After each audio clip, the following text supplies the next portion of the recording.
ভারতের দাদাগিরি মাত্র কয়েক ঘন্টায় কিন্তু শেষ হয়ে গিয়েছে। সেই আক্রমণের ঠিক অল্প কিছু সময়ের ভিতরেই পাকিস্তানের যে পাল্টা প্রতিক্রিয়া, যে পাল্টা আক্রমণ, সেই আক্রমণে ভারতের সেনাবাহিনী যুদ্ধের ময়দান থেকে পালিয়ে গিয়েছে এমন সংবাদই আন্তর্জাতিক বিভিন্ন মিডিয়ায় প্রকাশ করা হচ্ছে। বাংলাদেশের জনগণের মধ্যে খুশির বন্যা। ঘটনা বাংলাদেশের নয়, বাংলাদেশের সাথে সম্পর্কও নয়, কিন্তু বাংলাদেশের জনগণের মধ্যে খুশির বন্যা, খুশি আর খুশি। বাংলাদেশের জনগণ আলহামদুলিল্লাহ বলছে খুশি। ভারত তো পাকিস্তানে হামলা চালালো এবং সেই হামলা চালাতে যে উল্টা যে উষ্টা খাইতে হবে এটা বুঝতে পারেন। আত্মসমর্পণের বার্তা দিয়েছে ভারত। এত তাদের ব্যাটাগিরি, তাদের সাহস যে নিজেদের বিমানবন্দরগুলো বন্ধ করতে হয়েছে। ভারত তার রাফায়েল দিয়ে চমক দেখাতে গিয়ে এবার দুমড়ে পড়েছে বা মুষড়ে পড়েছে। তার 5টি মহামূল্যবান যুদ্ধ বিমান হারিয়েছে 1 ডজনের মতো চেকপোস্ট, হারিয়েছে বেশ কজন ভারতীয় প্রাণ। অর্থাৎ এই লড়াইতে 8 থেকে 15 জন, একটি সূত্র বলছে 8, একটি সূত্র বলছে 15 জন ভারতীয় প্রাণ হারিয়েছে। পাকিস্তানের কাছে ক্ষমা প্রার্থনা ভিক্ষা করে তারপরে তারা সেই যুদ্ধের ময়দান থেকে ছুটকে পড়তে চায়। ভারত দাদাগিরি ফলাতে যে তাদের 5টি অত্যন্ত ব্যয়বহুল যুদ্ধ বিমান শেষ, প্রথম ধাক্কায় শেষ। বড় ধরনের অভিযান পরিচালনা করেছে পাকিস্তানের সেনাবাহিনী। আর্টিলারি হামলা চলছে, বৃষ্টির মতন আর্টিলারি উড়ে গেছে। এই গাজওয়াতুল হিন্দ সম্ভবত শুরু হয়েছে আর ভারত পরাজয়ের পথে অগ্রসর হচ্ছে। আসুন ইতিহাস, ধর্মতত্ত্ব এবং রাজনীতির সীমানা পেরিয়ে খুঁজে বের করার চেষ্টা করি এই ধারণার উৎস, ব্যবহার এবং পরিণতি। আসসালামু আলাইকুম প্রিয় দর্শক শ্রোতা, নতুন একটা ভিডিওতে জানাচ্ছি আপনাদের স্বাগতম। এইমাত্র পাওয়া তাজা এবং গরম খবর। আজকের এই ভিডিওটি কেমন হবে, কতটা গুরুত্বপূর্ণ, কতটা চাঞ্চল্যকর, ভিডিওর অংশ বিশেষ এবং শিরোনাম দেখে আপনারা ইতিমধ্যে বুঝেই গেছেন কেমন হবে আজকের এই ভিডিওটি। আশা রাখবো সম্পূর্ণ ভিডিওটি দেখে যাবেন, একটু স্কিপ করবেন না। সম্পূর্ণ ভিডিওটি দেখলে অনেক কিছু জানতে পারবেন এবং বুঝতে পারবেন। প্রিয় দর্শক শ্রোতা, আমি আর বেশি কথা বাড়াবো না, সরাসরি আপনাদের বিস্তারিত ভিডিওতে নিয়ে যাবো। তার আগে কে কোথা থেকে এই ভিডিওটি দেখছেন অবশ্যই কমেন্ট সেকশনে বলে যাবেন। সেই সাথে যারা এখন এই চ্যানেল সাবস্ক্রাইব করে রাখেননি, এই চ্যানেল সাবস্ক্রাইব করে পাশে থাকে বেল আইকনটি বাজিয়ে রাখবেন। চলুন তাহলে এই ভিডিওতে লাইক করে দিয়ে আমরা বিস্তারিত ভিডিওগুলো মোবাইলের স্ক্রিন থেকে যারা একের পর এক দেখে আসি। ভারত তো পাকিস্তানে হামলা চালালো এবং সেই হামলা চালাতে যে উল্টা যে উষ্টা খাইতে হবে এটা বুঝতে পারেনি। খবর কয়েকটা শিরোনাম দেখলে বুঝতে পারবেন। সাদা পতাকা উড়িয়ে আত্মসমর্পণের বার্তা দিয়েছে ভারত। দাবি পাকিস্তানের সেই সাদা পতাকার ছবি হয়েছে। অর্থাৎ যখনই নাকি ভারত হামলা চালাইছে, সাথে সাথে পাকিস্তান সীমান্ত এলাকায় মানে বিপুলভাবে হামলা চালাইছে, একটা ব্রিগেড ধ্বংস হয়েছে, তখন সাদা পতাকা উড়ায় তারা আত্মসমর্পণ করছে। ভারতের সীমান্তবর্তী বিমানবন্দরগুলো বন্ধ করে দিচ্ছে তারা। এত তাদের ব্যাটাগিরি, তাদের সাহস যে নিজেদের বিমানবন্দরগুলো বন্ধ করতে হয়েছে। নির্ঘুম রাত কাটালেন মোদী। এই হামলায় যে ঘটনা ঘটলো যে 6টা বা 9টা জায়গায় স্থাপনায় হামলা করলো, তার মধ্যে অধিকাংশই মসজিদ, সেটা করতে যে আবার নিজেদের 5টা যুদ্ধ বিমান শেষ। সুতরাং মোদী বাবুর আর ঘুম হলো না। আচ্ছা, ভারতীয় গণমাধ্যমগুলো 3টা যুদ্ধ বিমান বিধ্বস্তের খবর প্রচার করছে, প্রচার করে আবার সেই খবরগুলো সরাই নিয়েছে। বুঝলেন তাদের অবস্থাটা?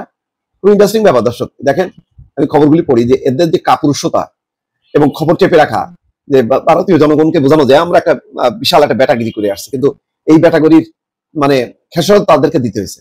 পাকিস্তান ভূখণ্ডে বুধবার রাত 1টার পর অপারেশন সিঁদুর নামে অভিযান শুরু করে ভারত। বার্তা সংস্থা রয়টার্স জানিয়েছে অভিযানে ভারতের বিমান হামলা 26 জন নিহত হয়েছে, 46 জন আহত হয়েছে। এই সময় হামলার সময় পাল্টা জবাব দেয় পাকিস্তানও। দেশটির দাবি ভারতের 5টি যুদ্ধ বিমান ভূপতিত করেছে তাদের সেনাবাহিনী। এদের মধ্যে ফ্রান্সের তৈরি 3টা রাফায়েল যুদ্ধ বিমান আছে, রাশিয়া তৈরি 2টা আছে রাশিয়ার আমলে। তবে ভারতের পক্ষ থেকে এ নিয়ে আনুষ্ঠানিক কোনো মন্তব্য পাওয়া যায়নি। সংশ্লিষ্ট কর্মকর্তাদের বরাতে একটা খবর প্রচার করে ভারতীয় গণমাধ্যম দা হিন্দু। এতে বলা হয় যে জম্মু কাশ্মীরের আখনুর, রামবান এবং পাম্পোর এলাকায় কমপক্ষে 3টি ভারতীয় যুদ্ধ বিমান বিধ্বস্ত হয়েছে বলে সরকারি এক কর্মকর্তা দাবি করেছেন, হিন্দুকে জানিয়েছেন। কর্মকর্তারা এখনো এই দুর্ঘটনার সঠিক পরিস্থিতি জানা যায়নি, এই খবরটা তারা প্রকাশ করছে। কিন্তু এর কিছুক্ষণের মধ্যে খবরটা সরিয়ে নেয় ভারতের অন্যতম পরিচিত এই সংবাদ মাধ্যম, অর্থাৎ দা হিন্দু। এটা সরাই নিয়েছে। এর অনলাইন লিঙ্কে গিয়ে সংবাদটির কোনো অস্তিত্ব পাওয়া যায়নি। ভারতীয় অন্য কোনো গণমাধ্যম এই নিয়ে কোনো খবর প্রচার করেনি। তো বোঝেন তাদের মানে, অর্থাৎ তারা যে একটা ধরা খাইলো, এই ধরা খাওয়ার খবরটা তারা এখন আর প্রচার করতে চায় না। তারপরে কি করছে, ভারতের এই যে অপারেশন সিঁদুর নামে যে হামলা চালাইছে তারা, এর প্রেক্ষিতে বুধবার ভোর থেকে উত্তর এবং পশ্চিম সীমান্তে ভারতের বেশ কয়েকটি বিমানবন্দর বন্ধ করে দেওয়া হয়। বহু উড়োজাহাজের ফ্লাইট বাতিল করা হয়েছে, বিমান চলাচল নিয়ন্ত্রণ করা হচ্ছে, আন্তর্জাতিক ফ্লাইট অন্য পথে ঘুরিয়ে দেওয়া হচ্ছে। ভারত পাকিস্তান সংঘাত পরিস্থিতিতে এই সিদ্ধান্তগুলো, অর্থাৎ ফ্লাইট ওঠানামার এই সিদ্ধান্তগুলো বেসামরিক বিমান পরিবহন সংস্থাগুলোর পক্ষ থেকে জানানো হয়েছে। এয়ার ইন্ডিয়া এক্সপ্রেস, ইন্ডিগো, স্পাইস জেটের মতো সংস্থাগুলো যাত্রীদের সুবিধার্থে এসব বিবৃতি জারি করেছে। শ্রীনগর বিমানবন্দর থেকে আজ বুধবার কোনো উড়োজাহাজ উঠবে না, কোনো উড়োজাহাজ নামবেও না। তাহলে বোঝেন অবস্থা যে উল্টা যে আমি বারবার বলছিলাম যে ধরা খাইছে, সেই ধরা খাওয়ার আরেকটা প্রমাণ। আরেকটা হলো সাদা পতাকা উড়াইছে।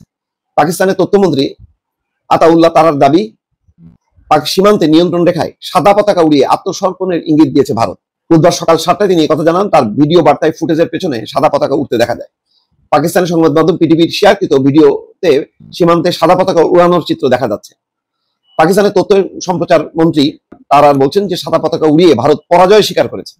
ডনের প্রতিবেদনে বলা হয়েছে, ওই এলাকায় পাকিস্তানি সেনাবাহিনী শত্রুপক্ষের বেশ কয়েকটি পোস্টে ব্যাপক ক্ষয়ক্ষতি ঘটিয়েছে। আতাউল্লাহ তারার বলেন, ভারতীয় গণমাধ্যমেও পাকিস্তানের গুলিতে ভেঙে পড়া ভারতীয় বিমান বাহিনীর ধ্বংসাবশেষ দেখা গেছে। ভারতীয় বাহিনী সাধারণ নাগরিকদের উপর হামলা চালালেও পাকিস্তানের সশস্ত্র বাহিনী কেবল সামরিক লক্ষ্যবস্তুতে আঘাত এনেছে এবং সেগুলো ধ্বংস করেছে।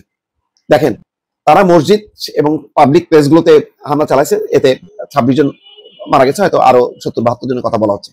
কিন্তু পাকিস্তান কিন্তু একেবারে টার্গেট করে ওই যে হামলা করতে আসা যে বিমানগুলো সেগুলোকে ভূপাতিত করছে এবং কাশ্মীরের ওই অঞ্চলে তারা একটা ব্রিগেড এবং বিভিন্ন সামরিক পোস্ট তারা উড়াই দিচ্ছে এবং সেখানে 10 জন মারা গেছে। তো সব মিলায় ভারত পাকিস্তানকে হামলা করতে যে একটা বড় ধরনের উষ্টা খাইলো, এই খবরগুলো হচ্ছে তার প্রতিফলন। দর্শক, এই গাজিয়াতুল হিন্দ সম্ভবত শুরু হয়েছে আর ভারত পরাজয়ের পথে অগ্রসর হচ্ছে। আসুন ইতিহাস, ধর্মতত্ত্ব এবং রাজনীতির সীমানা পেরিয়ে খুঁজে বের করার চেষ্টা করি এই ধারণার উৎস, ব্যবহার এবং পরিণতি সম্পর্কে। গাজওয়াত শব্দটা ইসলামী পরিভাষায় ব্যবহৃত হয় ওই সমস্ত যুদ্ধে যেখানে নবী রাসূল স্বয়ং অংশগ্রহণ করেছিলেন। আর হিন্দ মানে ভারত, এই দুটো শব্দ মিলে দাঁড়ায় হিন্দের যুদ্ধ। কিছু হাদিসে উল্লেখ করে ভবিষ্যতে মুসলমানরা হিন্দ বিজয় করবে, যেমন সুনান আল নাসাই এবং মুসনাদে আহমেদে একটা বর্ণনায় বলা হয়েছে, আমার উম্মতের একটা বাহিনী হিন্দের সঙ্গে যুদ্ধ করবে, আল্লাহ তাদের ক্ষমা করবেন। তবে ইসলামী স্কলাররা অনেকেই বলেন যে এই হাদিসগুলোর সনদ দুর্বল এবং এগুলোকে ঐতিহাসিক ভাষ্য হিসেবে ধরা যায়, কিন্তু তা দিয়ে আধুনিক রাজনৈতিক সহিংসতার বৈধতা পাওয়া যায় না। 20 শতকের শুরু থেকে বিশেষ করে পাকিস্তানের রাষ্ট্রনীতিতে গাজওয়াতুল হিন্দ হয়ে ওঠে এক কল্পিত ধর্মীয় আদর্শ। অনেক সংগঠনই তাদের রাজনৈতিক প্রোপাগান্ডায় এই শব্দগুলো ব্যবহার করে বারবার, যেন ভারতের বিরুদ্ধে যে কোনো যুদ্ধ মানেই ইমানের লড়াই। এই ধারণা ব্যবহার করে রাষ্ট্রীয় সহিংসতা, সীমান্ত সন্ত্রাসকে বৈধতা দেওয়ার চেষ্টা করা হয়। আবার পাশাপাশি এই টার্মটাকে ধরেও ভারতের মুসলমানদের সন্দেহের চোখে দেখার সুযোগটাকে সৃষ্টি করা হয়। কিন্তু এটা কি আক্ষরিক অর্থে যুদ্ধ নাকি প্রতীকী যুদ্ধ? সেই যুদ্ধ কি শুরু হয়েছে? আর যদি শুরু হয় তাহলে কিভাবে শুরু হয়েছে? আর এই যুদ্ধের পরিণতি বা কি? ইসলামকে মোকাবেলা করতে গিয়ে হিন্দুত্ববাদ হিন্দু ধর্মের আত্মবিনাশ ডেকে আনছে, এমন একটা আত্মঘাতী প্রকল্পে তারা লিপ্ত হয়েছে যা আদতে শেষ বিচারে হিন্দু ধর্মকেই ধ্বংস করে দেবে। হিন্দুত্ববাদ যতটা না ইসলাম বিরোধী, তার চেয়েও বেশি হিন্দু ধর্ম বিরোধী। কারণ ইসলামকে পরাস্ত করতে গিয়ে সে নিজেরই ধর্মকে এমন এক কাঠামোর ভেতরে বন্দী করতে চায় যা ইসলামিক তৌহিদ বা মনোথেইজমের ছায়া। ইসলাম এবং হিন্দু ধর্মের মূল তফাৎ হচ্ছে বহুত্ববাদ বনাম একত্ববাদ। দুই ধর্মের দুই আত্মা। ইসলাম জন্ম থেকে একত্ববাদী এবং তার ইমানের কেন্দ্রে এক এবং অদ্বিতীয় আল্লাহর ধারণা। হিন্দু ধর্ম ঠিক তার উল্টো, সে দাঁড়িয়ে আছে বহুপদ, বহুদেব, বহু সাধনার উপরে। তন্ত্র, যোগ, শাক্ত, বৈষ্ণব, শৈব, অদ্বৈত, এক একটা ধারা, এক একটা জগৎ।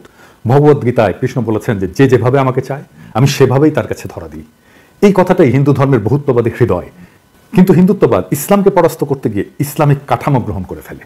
হিন্দুত্ববাদের মূল সমস্যা হলো এটা ইসলাম বা খ্রিস্টান মতবাদকে প্রতিযোগী ভাবতে গিয়ে তাদের কাঠামোকে নিজের অস্ত্র বানাতে চায়। যেমন এক জাতি, এক ভাষা, এক পরিচয়, এক সংস্কৃতি।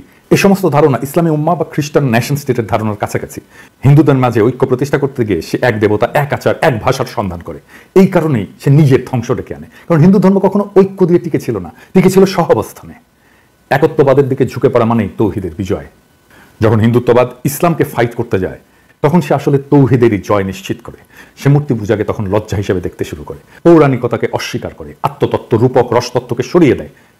বেদান্তের তৎতম অসি এর বিপরীত তৈরি করে শুদ্ধ হিন্দু পরিচয়ের কাঠিন্য। এইভাবেই হিন্দুত্ববাদ বহুত্ববাদী আধ্যাত্মিকতাকে হত্যা করে, অর্থাৎ হিন্দু ধর্মকেই সে হত্যা করে।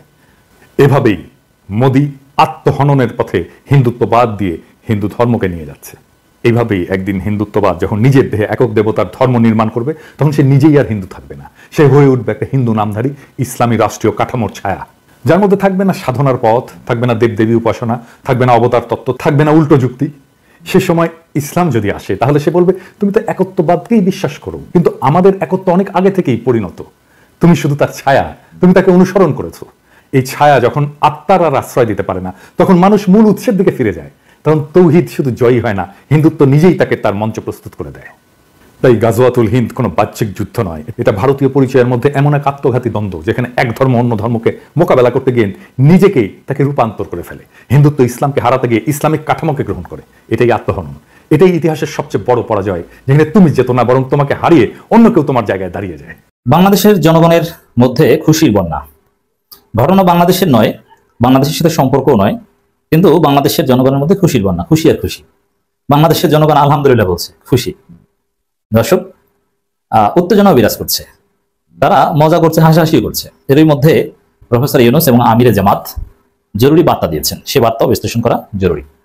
দর্শক, বাংলাদেশের মানুষ নানান মন্তব্য করছে। এই মন্তব্যগুলো আমি মনে করি যে আমি সেই প্রতিবেশীদের মধ্যে কি হচ্ছে বা সেটা নিয়ে আমি আলোচনা করছি না, কিন্তু বাংলাদেশের মানুষের খুশি, তাদের আবেগ, তাদের মন্তব্যগুলো নিয়ে আলোচনা করছি। বাংলাদেশের মানুষ বলছে যে ছাত্রলীগ, আওয়ামী লীগের লোকজন তো সবাই কলকাতায় আছে, তাদেরকে সীমান্তে পাঠিয়ে দেওয়া হোক না। তারা তো বাংলাদেশে বসে সারা জীবন পাকিস্তানের বিরোধিতা করছে, অমুক তমুক বলছে, তো এখন তারা তো ভারতেই আছে, এখন যুদ্ধ করুক। তো দর্শক এভাবে খোঁচা দিচ্ছে, মজা করছে যে মোদী ছাত্রলীগকে বললেই তো হয়, এত ঝামেলা করা লাগে, এত বেকায়দা করা লাগে, ছাত্রলীগকে বললেই তো ছাত্রলীগ মোদীকে বাঁচিয়ে দিতে পারে অথবা পাকিস্তানকে একদম শেষ করে দিতে পারে। আবার কেউ কেউ বলছে যে ভারতের একমাত্র শক্তি যেটা ছিল আপা, সে আপাই নাই, এখন কি করবে? নানান মন্তব্য, আমি অনেক কিছু শোনাবো দর্শক। বাংলাদেশে কেউ কেউ লিখছে যে আর যাব না পাকিস্তানে হামলা করিতে ওললিতে, মানে পাকিস্তানে হামলা করতে যে নাকি ব্যাপক নাগানি চুবানি খাচ্ছে, বিশাল ধ্বংসের মধ্যে পড়েছে, তাদের বিলিয়ন অ্যান্ড বিলিয়ন ডলারের বিমান ভূপাতিত করছে, তাদের পাইলটদের ধরছে, নানান বেকায়দায় পড়েছে। ভারতের মধ্যেও মানুষ ক্ষিপ্ত যে কি করতে যে কি হয়ে গেল, আর ফাজলামি করবা। এটা আমি বাংলাদেশ পার্সপেক্টিভ আলোচনা করবো, তাদের মধ্যে কি হচ্ছে এটা এই ভিডিওর বিষয় অ্যাটলিস্ট নয়।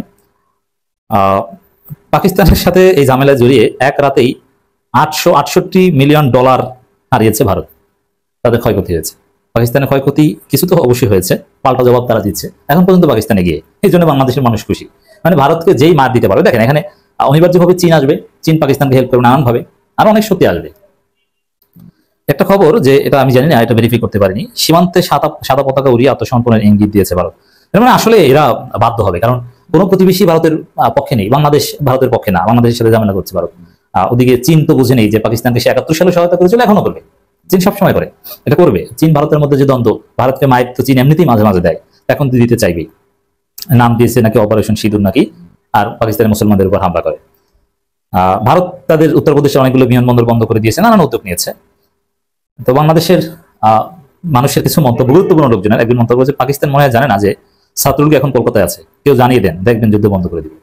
ছাত্রলীগ যেভাবে পাকিস্তানে গালাগালি করতো, এখন আবার কেউ কেউ বলছে যে ছাত্রলীগ তাহলে যুদ্ধ করুক। পাকিস্তান জানে না যে ছাত্রলীগ কলকাতায় আছে, সাদ্দাম ইনান তাহলে তো ভয় পেত। মজা করছে বাংলাদেশের, এটা খুশির একটা মন্তব্য। একজন লিখছেন মনের বিমানে আসল বিমান, ধরা খাইলে খাও, সিনেমায় দেখাই দিব খারা। মনের বিমানে আসল বিমান তো যে ধরা খেয়েছে, এখন সিনেমায় তারা হামলা দৃশ্য দেখাই দিবে, আমরা এই করেছি সেই করেছি, বাস্তবে তো ধরাটা খেয়েছে। প্রথমেই যে ধরা খেয়েছে, সব জায়গায় ফাজলামি করতে গেলে এর পরিণাম ভালো হয় না। পাকিস্তান বিরোধিতার আইকনরা এখন দিল্লি কলকাতায় আশ্রিত আছে, তাদের বর্ডারে পাঠিয়ে দিলে পাকিস্তান আত্মসমর্পণ। আমি যাদের মন্তব্য শুনছি তারা বড় বড় দলের নেতা, গুরুত্বপূর্ণ লোক। এই প্রেক্ষিতে আমিরে জামাত ফেসবুকে স্ট্যাটাস দিয়েছেন। আমিরে জামাতের স্ট্যাটাস আবার জামাতের জনশক্তিরা মানতে পারছে না, এখানেও আমিরে জামাতকে অনেকে ধুয়ে দিচ্ছে। যে হোক, আমিরে জামাতের বক্তব্য এটা ভারসাম্যপূর্ণ, এটা কূটনীতিতে বা ক্ষমতা আসতে যাচ্ছে এমন দলের জন্য এটাই যৌক্তিক, কিন্তু বিপ্লবীরা বিষয়টা ভিন্নভাবে দেখছে। সবচেয়ে গুরুত্বপূর্ণ, ডক্টর ইউনূস বেশ কিছুদিন আগেই বলেছিলেন যে আমাদেরও প্রস্তুত থাকতে হবে, অতএব আমাদের কোনো ক্ষতি হবে না, আমাদের কিছু না, আমাদের প্রস্তুত থাকতে হবে, এটা ইম্পর্টেন্ট। প্রফেসর ইউনূস আমাদের যুদ্ধের জন্য প্রস্তুত থাকতে হবে বলেছেন আরো 1 সপ্তাহ আগে। তো এই বক্তব্যটা আমি আমিরে জামাতের বক্তব্যের সাথে রিলেট করে একটু আলোচনা করছি। সম্প্রতি কাশ্মীরের পেহেলগামে সন্ত্রাসী হামলায় 26 জন পর্যটক নিহত হওয়ার ঘটনাকে কেন্দ্র করে দুই দেশের মধ্যে যে উত্তেজনা বিরাজ করছে, ইতিমধ্যে পাল্টা হামলার মতো ঘটনা ঘটেছে, তা কারো জন্যই মঙ্গলজনক হবে না। এই ঘটনার গ্রহণযোগ্য নিরপেক্ষ আন্তর্জাতিক তদন্ত হওয়া উচিত এবং উভয় পক্ষকেই দায়িত্বশীল ভূমিকা পালন করা প্রয়োজন। দেশের যুদ্ধ কারোর জন্য কল্যাণকর নয়। কাশ্মীরবাসীর সমস্যা স্থায়ী সমাধান আন্তরিকভাবে কামনা করি। কারণ কাশ্মীরের স্বাধীনতার দাবি এটা জামাত করতে পারবে না, আমি জানি। যাই হোক, এটা একটা ভারসাম্যপূর্ণ বক্তব্য আমিরে জামাতের। প্রফেসর ইউনূস আমিরে জামাতের এই বক্তব্যে অনেকে মন্তব্য, মুরব্বী সুশীলতা বাদ দিয়ে কাশ্মীরের স্বাধীনতা চান। জামাতের অনেক একজন বড় আলেম তিনিও এটাকে নেগেট করে বক্তব্য দিয়েছেন। এই হচ্ছে অবস্থা দর্শক। এখানে যে অ্যানালজিটা আমাদের মনে রাখা যায়, দেখেন কাশ্মীরের যে ঘটনা এটা ভারত নিজেই ঘটিয়েছে, এখন দায় পাকিস্তানের উপর দিয়ে তার পাকিস্তানের সাথে ঝামেলা জড়াচ্ছে। এখন কিছুদিন পর কলকাতায় তারা নিজেরা এরকম একটা নাটক করে বলবে যে এটা বাংলাদেশ থেকে ঘটেছে, যাতে বাংলাদেশে হামলা করে। তা ভারত এই কাজ করতে হবে। ডক্টর ইউনূস সাহেব এদিকে ইঙ্গিত করেছেন আমাদের প্রস্তুত থাকতে হবে যে ভারত এরা চরম অসভ্য, বর্বর, এরা মিথ্যুক, এরা রগ স্টেটের মতো আচরণ করছে। আর OGU রগ স্টেট, এটা ইন্টারন্যাশনাল রিলেশনের পরিভাষা, এটা হয়তো অনেকে জানেন না, যারা নিয়ম নীতি তোয়াক্কা করে না, এটা আন্তর্জাতিক নিয়ম নীতি মানে না। তো ভারত বাংলাদেশের ক্ষেত্রে এটা ঘটাতে পারে। একজন লিখেছেন অত্র অঞ্চলে আপাত ছাড়া কোনো মিত্র ছিল না, সেটাও হারিয়ে দিশেহারা। 80% হিন্দুর দেশ নেপালের সাথেও বৈরী সম্পর্ক, ওরা ধর্মীয় নয় আঞ্চলিক শত্রু। তো দর্শক, এই হচ্ছে অবস্থা। ভারতীয় পাইলট বন্দির দাবি পাকিস্তানের। মোটামুটি এই কয়েকজন বন্দি করতে বললে এটাই তো দুর্বল পয়েন্ট, এটাই হচ্ছে নেগোসিয়েশন পয়েন্ট। যাই হোক দর্শক, বাংলাদেশের মানুষ খুশি। আমাদের কাছাকাছি অঞ্চলেই যুদ্ধের দামামা বাজছে। আমরা আশা করি এবং এটা বিশ্বাস করা যথেষ্ট যৌক্তিক কারণ আছে, ভারত পাকিস্তানের মধ্যে সর্বাত্মক কোনো যুদ্ধ হবে না। যদিও সর্বশেষ খবর অনুযায়ী পাকিস্তান কিছু পদক্ষেপ নেওয়ার এক ধরনের ইঙ্গিত দিচ্ছে। যাই হোক, আলোচনার বিষয় সেটা না। এই যুদ্ধের পরিস্থিতির মধ্যে বাংলাদেশ সীমান্তে ভারত এমন একটা পদক্ষেপ নিয়েছে যেটা আমাদের দিক থেকে খুব কঠোরভাবে প্রতিবাদ করা দরকার। ভারত ফাজলামো করছে ফর শিওর। সেটা হলো খাগড়াছড়ির বিভিন্ন সীমান্ত দিয়ে 66 ভারতীয় নাগরিকের অনুপ্রবেশ। এখানে ব্যাপারটা এইরকম, ভোরে মাটিরাঙ্গা উপজেলা 40 বিজিবি জোনের আওতাধীন শান্তিপুর বিওপির আওতাধীন শান্তিপুর সীমান্ত দিয়ে 3 পরিবারের 27 জন এবং আরেকটা পানছড়ি উপজেলার বিওপি দিয়ে 24 জন এবং আরেক জায়গায় মোট 66 জনকে অনুপ্রবেশ করানো হয়েছে। ব্যাপারটা কীরকম, তারা প্রত্যেকেই ভারতের গুজরাটের, তারা বলছেন গুজরাটের বাসিন্দা, ভারতীয় নাগরিক, তারা গুজরাটি ও বাংলা ভাষায় কথা বলতে পারেন। মাটিরাঙ্গা উপজেলায় অবৈধভাবে অনুপ্রবেশ কারণের এর মধ্যে একজন আছেন, তিনি জানতে পেরে কমান্ডারের কাছে যান, সেখানে বলেন। এখানে ব্যাপারটা এরকম যে তাদেরকে গুজরাটের যে বাসিন্দারা পাওয়া গেছে তাদের বক্তব্যটা হচ্ছে এরকম, তাদের প্রথমে গুজরাট থেকে বিমানে করে সীমান্তে নিয়ে আসা হয় এবং 114 বিএসএফ এলকে পাড়া ক্যাম্পের বিএসএফ সদস্যরা শান্তিপুর সীমান্ত দিয়ে বাংলাদেশে অনুপ্রবেশ করান। এর আগে চোখ বেঁধে প্রায় 1 ঘন্টা হাঁটিয়ে বাংলাদেশ সীমান্তের ভিতরে অবৈধ অনুপ্রবেশ করায় বিএসএফ। এর আগে গুজরাট থেকে 2টি বিমান যোগে 450 জনকে নিয়ে আসা হয়। আমরা কিছুদিন আগেই দেখেছি গুজরাটে ধরপাকড় হচ্ছে এবং সেখানে বাংলাদেশি এই অভিযোগ দিয়ে কয়েক হাজার জনকে ধরা হয়েছে। বিবিসি বাংলা 29 এপ্রিল একটা রিপোর্টে জানাচ্ছে যে সেখানে 450 জন, মানে 6000 মানুষকে তারা গ্রেফতার করেছিল, 450 জনকে নিশ্চিতভাবে বাংলাদেশি বলে তারা চিহ্নিত করছে। আমরা সেই দিকে খুব বিস্তারিত যাব না, আমরা প্রাথমিকভাবে ধরে নেই, তর্কের খাতিরে ধরে নেই যে 450 জন আসলে বাংলাদেশি নাগরিক। যদি বাংলাদেশি নাগরিক হয়ে থাকে, এই আলাপ অবশ্য আমরা দীর্ঘদিন থেকে করেছি, ভারতে গিয়ে ভারতের এত আহামরি অবস্থা না, সেখানে বাংলাদেশের লোকজনকে যেতে হবে, সত্যিই তাই। তারপর আমরা তর্কের খাতিরে ধরে নিচ্ছি 450 জন বাংলাদেশি নাগরিক। যদি সেটা হয়ে থাকে যে অসভ্যতার দেখানো হলো, সীমান্তে তাদেরকে ফেলে রেখে চলে যাওয়া হলো, পুশিং করানো হলো, এটা তো লিস্ট কোনো কূটনৈতিক নর্মসের মধ্যে পড়ে না। তারা কি বাংলাদেশের সাথে কথা বলেছিল, সরকারের সাথে কথা বলেছিল? এই প্রশ্নগুলো আমরা করতে চাই, করতে হবে।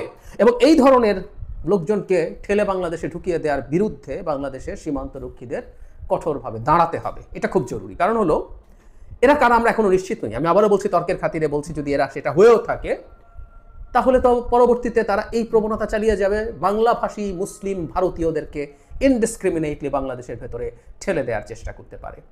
রোহিঙ্গারা আছে, এর আগে ভারত তাদের এলাকায় যেসব রোহিঙ্গা চলে গিয়েছিল তাদেরকেও ধরে ধরে বাংলাদেশের মধ্যে ঢুকিয়ে দেওয়ার চেষ্টা করেছে। আমি কোথাও দেখলাম যে অন্যান্য সীমান্তে একই ধরনের প্রবণতা ভারতের আছে। আমরা এটাকে একটা স্পষ্ট উস্কানি হিসাবে দেখব এবং এখন যেহেতু ভারত পাকিস্তান যুদ্ধ লাগবে কি লাগবে না, অ্যাটলিস্ট যে সংঘর্ষ প্রাথমিকভাবে হয়েছে সেটা নিয়ে অনেক বেশি মনোযোগ সবার, এই সুযোগটা ভারত নিয়েছে, এটা মনে করার যথেষ্ট যৌক্তিক কারণ আছে এবং বাংলাদেশকেও তারা অস্থির করার একটা প্রবণতা দেখাচ্ছে, আমরা এটা এভাবে ইন্টারপ্রেট করতে পারি। আমাদের সরকারের উচিত হবে এই যাদেরকে এভাবে ঠেলে পাঠিয়ে দেওয়া হয়েছে তাদেরকে পুশব্যাক করা, এটা আমি সিরিয়াসলি মনে করি। পুশব্যাক করা, ভারতকে কঠোরভাবে এটার প্রতিবাদ করা, যেন এই প্রবণতা তারা চালিয়ে না যায়। বাংলাদেশের কোনো নাগরিক যদি ভারতে এভাবে গিয়েও থাকে তাহলে তাদের জন্য সম্মানজনকভাবে বাংলাদেশে, এবং তারা যদি সেখানে অবৈধভাবে থাকে, সম্মানজনকভাবে বাংলাদেশে ফেরত আসার ব্যবস্থা করতে হবে। এই প্রসঙ্গে আমরা একটু বলে রাখবো, বাংলাদেশ সরকারের আসলে পাল্টা ব্যবস্থা নেওয়ার চিন্তা করা উচিত। বহু ভারতীয়, হাজার হাজার ভারতীয় বাংলাদেশে অবৈধভাবে থাকে, 2 রকম অবৈধতা আছে, ভিসার মেয়াদ পার হয়ে গেছে তারপরও আছে, আবার অবৈধতা এরকম যে ট্যুরিস্ট ভিসা নিয়ে এসে চাকরি করে, রীতিমতো একটা গ্যাপ দিয়ে ভারত থেকে ঘুরে এসে, এরকম নানান অবৈধ ভারতীয়রা বাংলাদেশে চাকরি করে, বিরাট অঙ্কের বিদেশি মুদ্রা তারা নিয়ে যায় বৈধ এবং অবৈধ চ্যানেলে। আমাদের সরকারের উচিত ভারতের তাদের উপরে ক্র্যাকডাউন চালানো, এই অবৈধ নাগরিকদের এমনি সরিয়ে দেওয়া দরকার। বাংলাদেশে তরুণদের মধ্যে বেকারত্বের মারাত্মক সমস্যা আছে, এগুলো তরুণদের চাকরি নিশ্চিত করার জন্য খুব ভালোভাবে কাজ করতে পারে এবং আমার মনে হয় এই ধরনের পাল্টা ব্যবস্থা বাংলাদেশ থেকে নেওয়া খুবই জরুরি হয়ে পড়েছে। ভারতের মতো দেশ এসব ফাজলামো করবে এবং এসব ফাজলামো আসলে পাল্টা কঠোরতা দিয়েই আসলে এটার বিরুদ্ধে দাঁড়ানো দরকার। আমার মনে হয় সরকারের সবগুলো অপশন এখনো যাদেরকে এভাবে দিয়ে যাবে তাদেরকে পুশব্যাক করা এবং কেন আমার সাথে আলোচনা ছাড়া এসব করা হয়েছে এটার জন্য ভারতকে জবাবদিহির আওতায় আনা এবং বাংলাদেশে এটা ইভেন এদেরকে পাঠাক বা না পাঠাক, বাংলাদেশে যেসব ভারতীয় অবৈধভাবে আমাদের সন্তানদের, আমাদের ভাইদের, আমাদের এই মাটির সন্তানদের বেকার রেখে প্রচুর টাকা পয়সা নিয়ে যায় সেটার বিরুদ্ধে সরকারের ব্যবস্থা। প্রিয় দেশবাসী, শুরু থেকে শেষ পর্যন্ত যারা এই ভিডিওটি দেখেছেন সকলকে জানাই অসংখ্য অসংখ্য ধন্যবাদ। যারা এরকম নিউজ ভিডিও পেতে পছন্দ করেন তারা অবশ্যই এই চ্যানেলটি সাবস্ক্রাইব করে পাশে থাকা বেল আইকনটি বাজিয়ে দিবেন। যারা এখন এই ভিডিওটি শেয়ার করেননি এই ভিডিওটি দ্রুত শেয়ার করে সকলকে দেখার সুযোগ করে দিন। আজকের মতন এই পর্যন্ত দেখা হচ্ছে পরবর্তী কোনো ভিডিও নিয়ে ইনশাল্লাহ।